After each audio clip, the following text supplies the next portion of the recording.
नगरी बड़ी दूर नगरी, दूर नगरी बड़ी दूर नगरी, दूर नगरी बड़ी दूर नगरी, दूर नगरी बड़ी दूर नगरी। कैसे आऊं मैं कन्हई, कैसे आऊं मैं कन्हई तेरी गोकुल नगरी, दूर नगरी बड़ी दूर नगरी,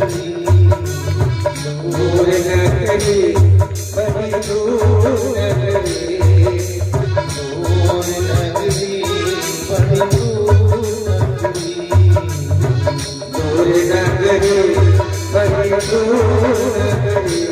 कैसे आऊं मैं कन्हई, कैसे आऊं मैं कन्हई, कैसे आऊं मैं कन्हई कैसे आऊं मैं कन्हई तेरी गोकुल नगरी, दूर नगरी बड़ी दूर नगरी, दूर नगरी बड़ी दूर नगरी। रात को आऊं कान्हा घर मोहि लागे, रात को आऊं कान्हा घर मोहि लागे, रात को आऊं कान्हा घर मोहि लागे, रात को आऊं कान्हा घर मोहि लागे। दिन में आऊं तो देखे, दिन में आऊं तो देखे सारी नगरी, दूर नगरी बड़ी दूर नगरी, दूर नगरी बड़ी दूर नगरी। कैसे आऊं मैं कन्हई, कैसे आऊं मैं कन्हई तेरी गोकुल नगरी, तेरी गोकुल नगरी, दूर नगरी बड़ी दूर। सुदामा जा रहे हैं 60 कोस पे द्वारिका में पैदल चलो न जाए, और जो हरि हमका ना मिले तो हम दिए प्राण कब पाए। अगर हमें नहीं मिले तो हम अपने प्राणों को त्याग देंगे। आज हम नंगे पैर हैं, पैरों में पादुका भी नहीं है, ठीक से वस्त्र भी नहीं है, धोती फटी हुई पहने हैं, सर पे कोई उपवस्त्र पगड़ी भी नहीं है। श्री सुखदेव जी महाराज कहते हैं परीक्षित से राजा सुदामा चल दिए और जाकर के एक दरिया के किनारे लेट करके आराम करने लगे। आंख लग गई, भगवान ने वरुण को आदेश दिया, सुदामा को उठवा करके द्वारिका के किनारे छुड़वा दिया। आंखें खुली तो कहने लगे भैया अरे मैं तो एक नदी के किनारे से, ये कौन सुनकर आ गए हो? लोगों ने कहा है द्वारिकापुरी है। अच्छा आ गई द्वारिकापुरी, पतो ही ना लगा कितने टाइम आ गई, ये द्वारिका है। हाँ तो भैया एक बात और बता, क्या मैं मेरे कृष्ण कहाँ पे रहे कन्हैया? लोगों ने कहा कन्हैया? कौन कन्हैया? यहाँ कोई कन्हैया नहीं रहते, अरे वो यहाँ को राजा है। लोगों ने कहा अच्छा तुम हमारे प्रभु राजा धीराज द्वारिकाधीश की बात कर रहे हो? अरे उनका नाम अदब से लिया जाता है, इज्जत से लिया जाता है, एक कनुआ कनुआ कन्हैया के नहीं बुलाया जाता। भैया वो मेरे बचपन को याद है, मेरे बचपन को मित्र है। तो लोग देखे तो हंसे, लेकिन श्रीमद् भागवत महापुराण में लिखा है सुदामा ने किसी से नहीं पूछा, सीधे द्वारिका के महल में गए और जाकर के भगवान के सीधे अंतापुर में प्रवेश कर गए। लेकिन नरोत्तम दास जी महाराज ने बड़े सुंदर भाव पूछा इधर उधर, ये द्वारिकापुरी? तो कोई कहे इधर से चले जाओ सीधे सामने वाली हवेली, कोई इधर से जाओ परकोटा पड़ेगा मुड़ करके जाना। जैसे तैसे पहुंचे आज तो कहने लगे भैया जाकर के कह दो हमें मिलना है। द्वारपालों ने कहा सकल से तो तुम लगते नहीं मेरे महाराज के जन रहो, ऐसे तुम्हारी पोजीशन है, लेकिन अगर तुम कहते हो तो हम जा रहे हैं अपने स्वामी को बताएं। एक कथा है सुदामा की, लेकिन आजकल हम देखते हैं सब तांडव बना दिया सुदामा का, झांकियों के द्वारा, कथाओं के द्वारा, कि सुदामा भिक्षुक थे, सुदामा भिखारी थे। अरे सुदामा ब्रह्मज्ञानी थे, अपने मुख से कुछ नहीं मांगा कन्हैया से। मांगने वाला तो मुंह खोल के मांग लेता है, लेकिन मांगने से कुछ नहीं मिलता। बिन मांगे मोती मिले, मांगे मिले ना भीख मांगने से नहीं मिलती। बिना मांगे स्वेच्छा से मालिक जाने क्या दे देगा। और मांगना है हाथ फैलाना तो इसके आगे फैलाओ, लेकिन सुदामा ने तो इनके आगे भी नहीं फैलाए हाथ, ऐसे ब्रह्म ज्ञानी सुदामा है।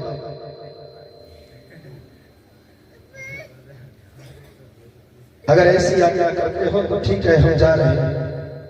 और जाकर के कहते हैं, जाकर के दूत ने कहा महाराज, भगवान ने कहा क्या संदेश लाए हो? तो उसने कहा शीश पगान जगातन में प्रभु जान को आही बसे कहीं ग्राम, धोती फटी सिलटी टुपटी और नहीं श्राम, द्वार खड़ो तुझ दुर्बल एक बतावत आ, द्वार खड़ो तुझ दुर्बल एक रहो जग सो बसुदाय विराम, पूछत दीन दयाल को धाम बतावत या अपन नाम सुना। जैसे ही सुदामा कृष्ण के नाम सुना, एकदम भाग खड़े हुए सिंहासन से, सारी धर्म सभा उठ करके खड़ी हो गई। ये क्या हो रहा है? कौन ऐसे विभूति आई, कौन ऐसे दिव्य शक्ति आई, कोई देवता आया? लेकिन आज तक इतने दिन हो गए द्वारिका में राजा बने, मैंने कभी नहीं देखा कि भगवान इस तरह से भागे हो। सिंहासन छोड़ के भागे, पटरानियां खड़ी रह गई, सारी धर्म सभा देखती रह गई। पट्टा कहीं गिरता है, मुरली कहीं गिरती है, पैरों में पादुका नहीं, और भगवान सुदामा सुदामा चिल्लाते हुए दौड़े चले जाते हैं। ड्योढ़ी पे पहुंचे और सुदामा को देखा तो सारी धर्म सभा पीछे पीछे दौड़ती चली जा रही है। हृदय से लगा दिया भगवान ने सुदामा को, और हृदय से लगा करके पड़ी तेज झूमते हुए आज सुदामा को अपनी बाहों में अंक में भर लिया। इतनी श्री सुखदेव जी कहते हैं परीक्षित से राजा, ऐसा दृश्य द्वारिकापुरी में आज तक किसी ने नहीं देखा। बोलिए कृष्ण सुदामा भगवान की जय। प्रभु आनंद के साथ लेकर के आए, सिंहासन पे बिठाया, और सिंहासन पे बिठा करके रुक्मिणी देख रही है कि कैसी दिव्य विभूति है, जिसके सिर्फ पैरों में पादुका नहीं, एक धोती है जिसमें आधी पहने हुए आधी लपेटे हुए गोभी फटी हुई, शीश पे कुछ नहीं, हाथ कांप रहे हैं, माला है तुलसी की, हाथ में कमंडल है, एक डंडा हाथ में, कैसे दिव्य विभूति है। भगवान ने कहा देवी देर ना करो, विप्र देव आए हैं, जाओ जल लेकर के लाओ। मैं चरण धो दे अपने मित्र के, दौड़े दौड़े गई मैया, इतनी फुर्ती में जल लेने गई कि कहीं देर ना हो जाए तो वो खुद अपने आप लेने भाग खड़े हो। लेकिन इतनी जल्दी में जाने के बाद भगवान की नजर तलवों को पड़ गई, जिनसे रक्त की धार बह रही। तो भगवान ने जब उन तलवों को देखा, नीचे से सहलाने लगे, तो आंखों में आंसू आ गए। ये सुदामा कौन है? ये तो केवट है पिछले जन्म का, जिसने भगवान के मलमल के पैर हुए थे। भगवान उधार किसी का नहीं रखते, बदला सबका देते हैं। और उसने गंगा जल से धोए, भगवान निर्मल जल से धो रहे हैं। उसके चरणों के धन्य है वो, केवल धन्य है वो सुदामा, जिसकी त्रेता में भी देवता तारीफ कर रहे थे, आज द्वापर में भी कर रहे हैं कि धन्य है सुदामा, धन्य है सुदामा। भगवान ने देखा तो आंसू बहने लगे चरणों को देखकर। ऐसे भी हाल बिमाइन सो पगे, ऐसे भी हाल बिमाइन सो पग पुनि कंदक ला जाने लगे पुनि जोए। हाय महा दुख पायो सखा तुम, आए नहीं तय तय दिन खोए। देखी सुदामा की दीन दशा, करुणा करके करुणा निधि रोए। और मैया जी जल के आया तो पानी मरा तुझको हाथ छुओ नैन के जल सो पग धोए। इतनी अश्रु धारा प्रवाहित हुई कि भगवान ने अपने उस दिव्य जल से निर्मल जल से ही चरण धो दिए। श्री सुखदेव जी कहते हैं परीक्षित से राजा, प्रीतो व्यामंच दिव्य नेत्र पुष्करे क्षण। भगवान ने ऐसे पाद रक्षण किए कि सुदामा जी की सारी चरण धूल बन गई। रुक्मिणी जी खड़ी खड़ी लेकर के दृश्य देख रही, हक्की बक्की रह गए, सब खड़े खड़े सोच रहे कैसी स्थिति भूल है। ऐसा तो आज तक हमने नहीं देखा। और भगवान सीधे अंतापुर में ले गए, क्योंकि जानते हैं भगवान सुदामा कुछ कहने वाले नहीं, सबके सामने सब जा रहे हैं। लेकिन भैया बगल में पोटली लगी है, तो जो माताएं चावल इत्यादि नहीं हो वो दे दे, और आप चावल दे दो, थोड़े ठाकुर जी को चढ़ेंगे।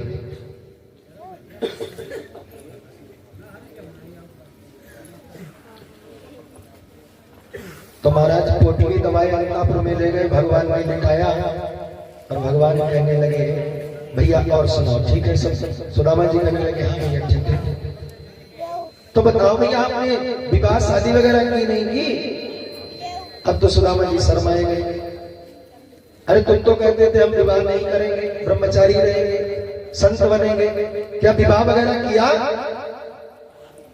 सुदामा जी कहने लगे माता पिता गुरु की आज्ञा हुई तो करना पड़ा विवाह। अरे वाह, तो भाभी को कहा नाम है? भगवान ने पूछा। सुदामा कहने लगे भाभी को नाम सुशीला है। अच्छा, करे कन्हैया तेरो विवाह भयो ना भयो? भगवान कहने लगे मेरे विवाह की पूछो ही मत। अच्छा, ये पास में खड़ी ये भगवान कहने लगे तुमसे बाद में मिलवाते हैं सबको, लेकिन ये बताओ भाभी ने कोई संदेश भेजो मेरे लिए ना भेजो?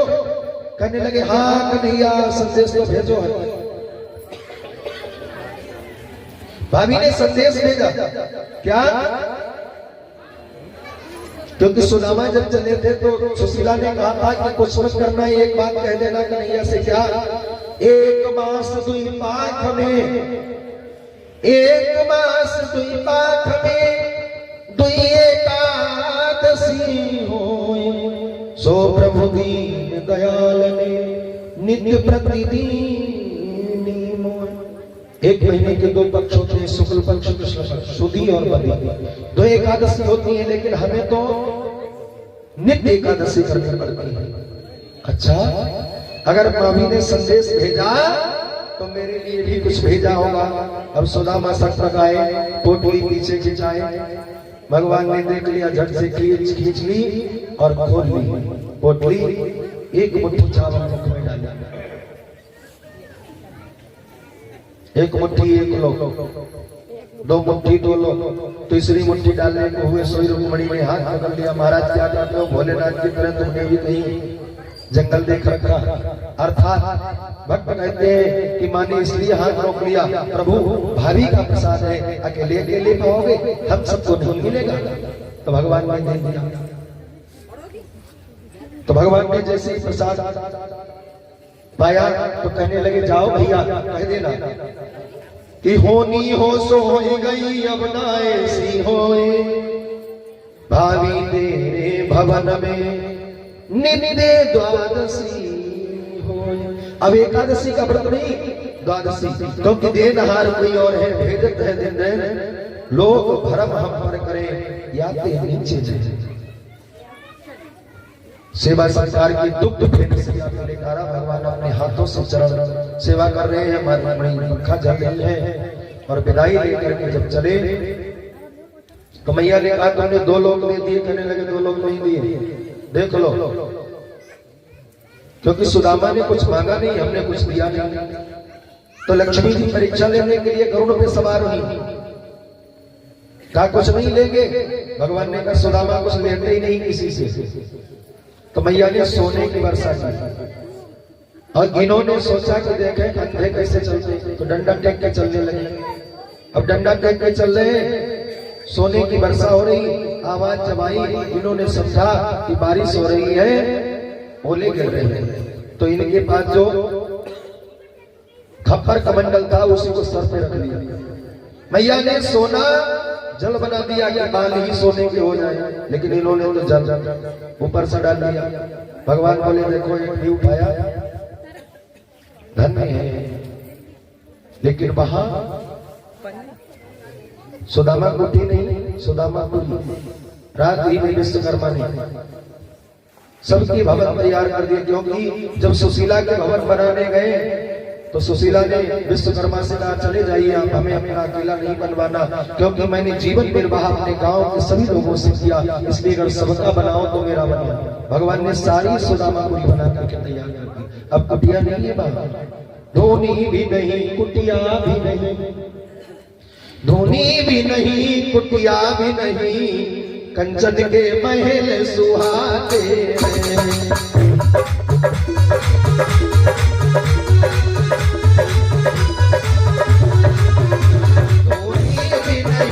कुटिया भी नहीं, कंचन के महल सुहाते हैं।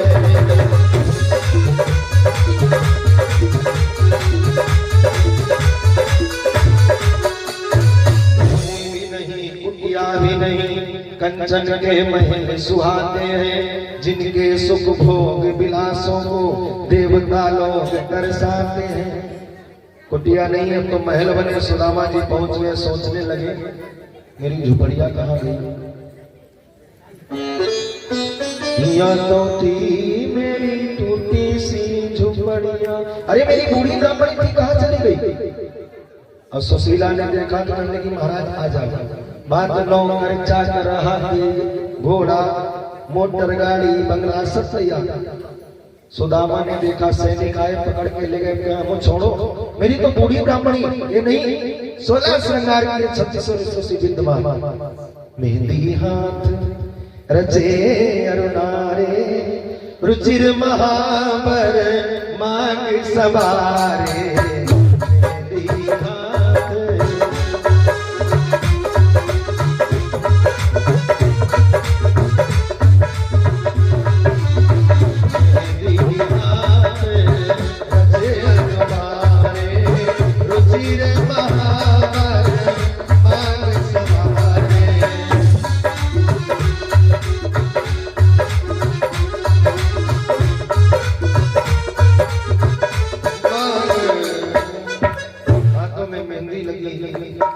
सोलह सरकार 3600 से विद्यमान होकर सुदामा को ले गई, सेवा भाव की और उसके बाद में भगवान के धाम को पधारी। श्री सुखदेव जी महाराज कहते हैं परीक्षित से राजा श्रीमद् भागवत महापुराण के 12 स्कंद की जरा सी कथा रह गई, बाकी कथा पूर्ण हो गई।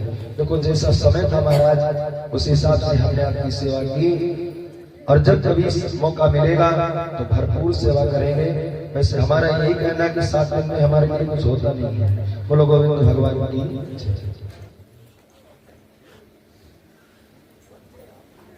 सारी का टूटा तार तार धारी रह गई किनारी, हो गया कथा का अनुष्ठान, लेकिन रह गई श्राप गांधारी।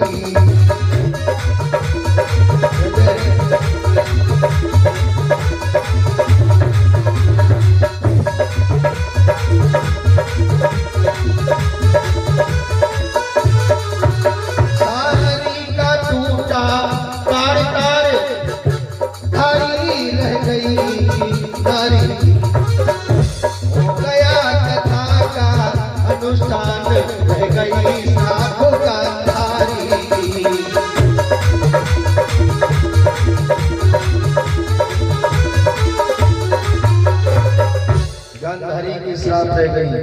गांधारी ने कन्हैया को श्राप दिया था, तुमने मेरी आंखों के सामने मेरे 100 पुत्र मरवा दिए, जाओ कन्हैया मैं तुम्हें श्राप देती हूँ, तुम ऐसी जगह मारे जाओगे जहां तुम्हें एक बूंद पानी भी नहीं मिलेगा। हाँ, एक बूंद पानी भी नहीं मिलेगा। आज थोड़ा समय ज्यादा हो रहा है, हम सोच रहे परीक्षित मोक्ष हो ही जाए, 5 मिनट की बात है, तो इसलिए समय ज्यादा हो गया। श्राप दे दिया, भगवान 100 वर्ष के होने जा रहे हैं। भगवान बूढ़े हो गए फिर भी बंसी बजाते रहे। लेकिन एक दिन की बात, भगवान के पुत्र जिनका नाम है सांब अपने सखाओं के साथ में द्वारिका में खेल रहे थे और उधर से मुनि दुर्वासा ऋषि निकले थे 60,000 शिष्यों के साथ। भगवान द्वारिकाधीश ने प्रार्थना की, महाराज 4 महीने ये जो वर्षा के होते हैं, ये चौमास आप यही बिताइए, बड़ी कृपा होगी, हमें सेवा करने का अवसर प्राप्त हो गया। दुर्वासा मुनि ने स्वीकार कर लिया और चौमासा बिताने लगे। शिष्य चले गए भिक्षा ग्रहण करने, दुर्वासा ऋषि अकेले रह गए, भगवान का भजन कर रहे थे। भगवान के पुत्र सांब, कृष्ण के पुत्र सांब ने कहा, चलो इस महात्मा की परीक्षा लेते हैं, ये सच्चा है या ढोंगी है। तो अपने पेट पे वस्त्रों को बांध लिया और सांब को साड़ी पहना दी। कुछ मित्रों ने सांब को साड़ी पहना दी, पेट में कपड़ा बांध दिया और लेकर के गए, महाराज आंखें खोलो, जरा देखो ये मेरी भाभी जी हैं, इनके पेट में बेटा है कि बेटी? संत जी नहीं बोले, भजन कर रहे थे। एक ने कहा, अगर कुछ मालूम होगा तभी तो ढोंगी है, आंख बंद किए बैठा। दूसरे ने कहा, भैया ऐसा मत करो, नहीं तो महाराज क्रोधित हो जाए। एक कहने लगा, क्रोधित कैसे होंगे, तो इसने तो देखा हम लोगों को, तो बगुला भगत बना बैठा। बोलो बोलो महाराज, ये मेरी भाभी जी, इनके पेट में बेटा है कि बेटी? क्रोध आ गया। तो दुर्वासा तो वैसे ही अकारण क्रोधी, कोई कारण ना हो फिर भी क्रोध, लेकिन यहाँ तो कारण है। क्रोध आ गया, कहने लगे, दुष्ट न बेटा है न बेटी, इसमें मूसल है, तुम सबका काल है। और जैसे कहा इसमें मूसल है तो सब भागे। खोल करके देखा तो कपड़ा नहीं है, मूसल बना, वो भी लौह का। घिसने लगे सब, और घिस घिस करके जो चूर्ण होता है समुद्र में फेंकते गए। द्वारिका वही धारा कांस में तैयार हो गया। थोड़ा सा लोहा बचा, समुद्र में फेंक दिया, मछली ने निकल लिया, राजा के पास गई। मछुआरे ने मछली पकड़ी, लोहार के पास गई, लोहा निकाला मछली से, उसका बाण बना, और वही बाण बहेलिया ने ले लिया। कौन सा बहेलिया? कार्तिकवन नाथ मोहि मारा, मैं बैरी सुग्रीव प्यारा। ये वही बहेलिया है, इसने उस बाण को खरीद लिया। लोहा कौन सा है? जिससे श्राप लगा। भगवान बंसी बजा रहे, कदम के वृक्ष में बैठे, इनके पैर में पदम है जो चमक रहा है हीरे की तरह। मैली ने समझा कोई पंछी बैठा, उसकी आंख चमक रही, निशाना लगा करके बाण मारा, पदम फट गया। भगवान साकेत चले गए। बोलो कृष्णचंद्र भगवान की। अब जितने यदुवंशी बच्चे थे सब आपस में लड़ने लगे। कोई कहे हम बैठेंगे द्वारिका की गद्दी पे, कोई कहे हम बैठेंगे, कोई हम बैठेंगे, कोई हम बैठेंगे। तो आपस में लड़ते लड़ते समुद्र के किनारे पहुंच गए। वो तिधारा कांच जो खड़ी थी उसमें फंस करके सारे यदुवंशियों को मृत्यु प्राप्त हो गए। केवल उद्धव जी बचे जो कजरी बन चले गए, जिससे यदुवंशियों का विस्तार आगे बढ़ा। श्री सुखदेव जी कहते हैं, परीक्षित से राजन, जब तुम्हारे बाबा ने सुना तो वो भी हिवारे में गल गए। तुम्हारी परदादी कुंती ने सुना, उन्होंने बैठे बैठे श्वास चढ़ा करके प्राणों को छोड़ दिया। दो ही लोग ऐसे हुए जिन्होंने भगवान के वियोग में प्राण छोड़े, एक तो महाराज दशरथ और दूसरी मैया कुंती। कुंती ने बैठे बैठे कृष्ण का नाम सुनते ही कि कृष्ण चले गए, अब नहीं रहे। अर्जुन ने जवाब करके संदेश दिया तो मैया ने कुंती सुनते ही बैठ गई और अपने प्राणों को छोड़ दिया कृष्ण के वियोग में। आज साप्ताहिक अनुष्ठान पूर्ण हुआ। मैया यशोदा, देवकी, वसुदेव, नंद सब इस लोक को छोड़ करके चले गए। अब 7वां दिन है, तक्षक जीवित हो गया और परीक्षित को काटने के लिए चल दिया, क्योंकि एक संत की वाणी है, संत का वचन कभी झूठा नहीं जाता।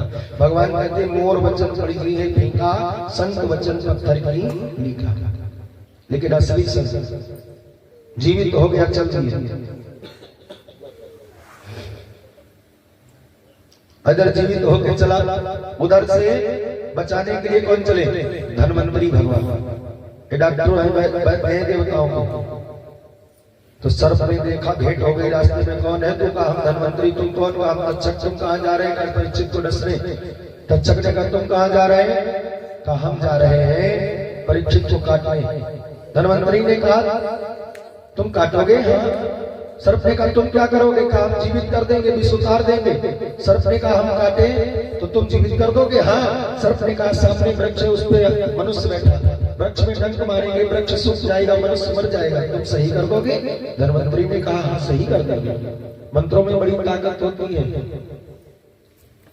डंक मारा, वृक्ष सूख गया, व्यक्ति मर गया।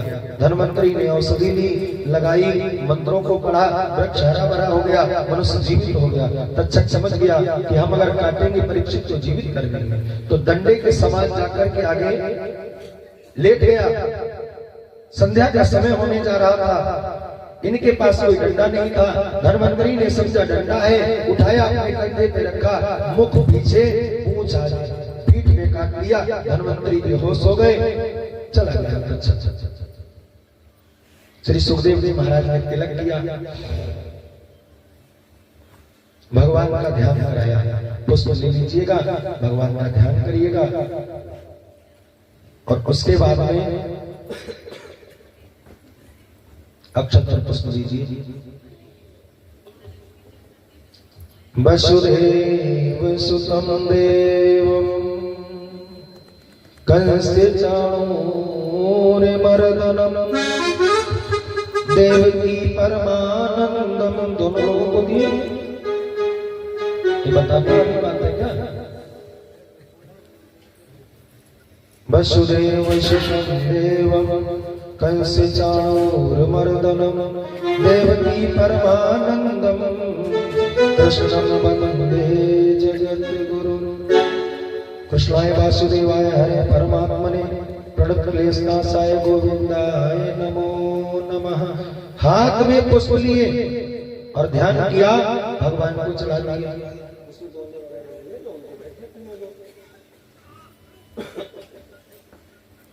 तुम सबसे ज्यादा थक लगा, क्यों लगा? अब एक पुष्प केवल परीक्षित जी को दे दो।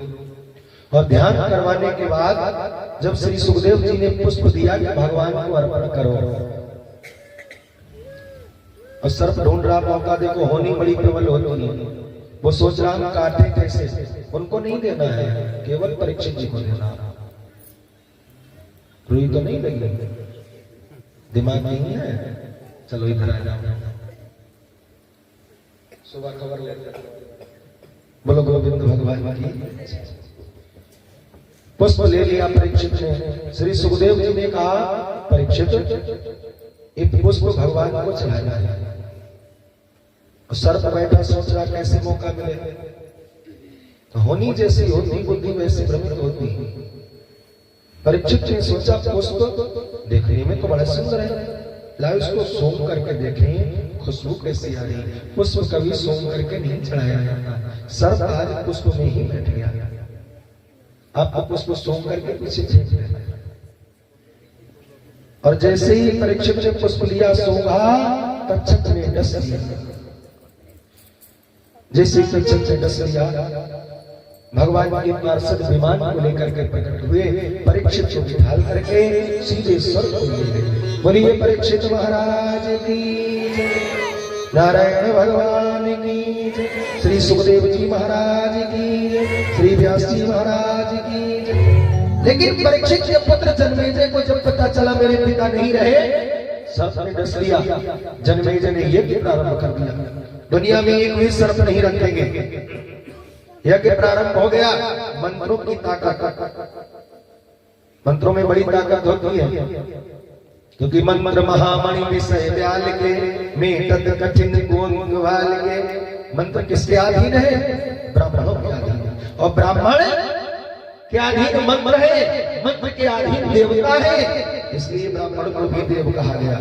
महिषुर, महिमा ने पृथ्वी, सुर माने देवता, ब्राह्मण पृथ्वी का देवता है।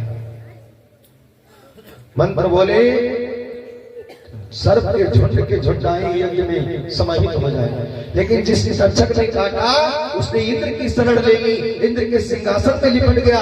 मंत्रों में बड़ी ताकत होती है। सिंहासन के सहित खिसका चला रहा। यज्ञ कुंड में हाथ जोड़े इंद्र ने, महाराज की जय, इसने मुझसे अभय दान दिया, इसे छोड़ दो। जन्मेजय ने कहा ठीक है, अगर आप विनय करते हो देवराज को इसे छोड़ दे, लेकिन इसमें जहर नहीं रखेंगे। सारा जहर है छोड़ लिया। उस सर्प का नाम हो गया यूरिया, जो अक्सर हरी घास, कुश और कास या पतेल आदि में लिपटे होते हैं। हरे हरे सर्प होते हैं, वो सर्प का जहर है छोड़ लिया। सारा शरीर सफेद पड़ गया, हरा पड़ गया, रक्त के सहित भी छोड़ दिया जन्मेजय ने, कहने से छोड़ दिया। और इस तरह से जन्मेजय गद्दी के अधिकारी होकर के विचरण करने लगे। बोलिए वृंदावन बिहारी लाल की जय। आइए एक सुंदर सा भजन सुन ले। सुनो, 11 बज गया, एक भजन चलो हम सुना देते हैं, फिर आरती करवा देंगे।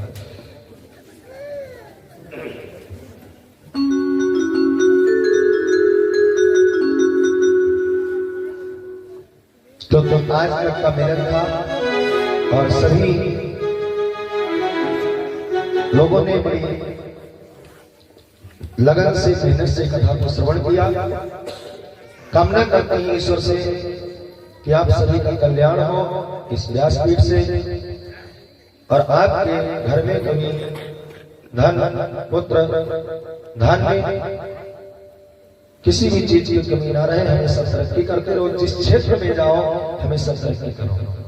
लेकिन अपना छोटा भाई समझ करके, पुत्र समझ करके, अगर हमने कोई गलती की हो इन 7 दिनों के अंदर तो हमें क्षमा करें, क्योंकि मैं अभी अज्ञान हूं, किसी लायक नहीं हूं।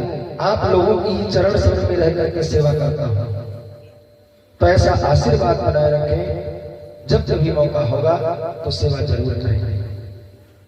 तो हमने अगर किसी से कोई गलत बोल दिया हो, तेज आवाज में बात की हो, या किसी का कुछ अनिष्ट कर दिया हो, तो अपना पुत्र समझ करके, भाई समझ करके, दास समझ करके हमें क्षमा करें। क्योंकि मिलन आज तक था हमारा तुम्हारा, मिलन आज तक था हमारा